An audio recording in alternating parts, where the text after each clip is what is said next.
Петропавлда Қазақ мектеп гимназиясында жас ұлан балалар мен жасөспірімдер ұйымына қабылдау шарасы өтті. Елбасы бастамасымен құрылған бірлестікке бүгінде үздік бағаға оқитын өз елінің нағыз патриоттары кіреді. Принимает в ряды единая детская юношеская организация «Жас ұлан». Жас ұлан қозғалысы қалыптасқан қоғамдық институт. Бұл ұйым оқушыларды көшбасшы болуға тәрбиелейді.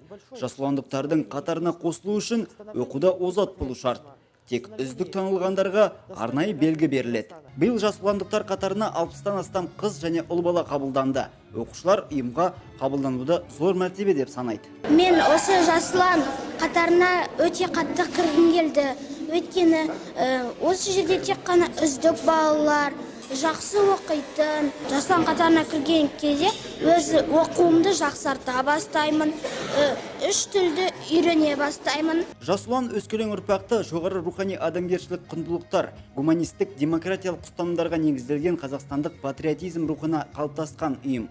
Жыл сайын бұл бірлестіктегі оқушылар көмегімен түрлі қайырымдылық шаралар өтеді.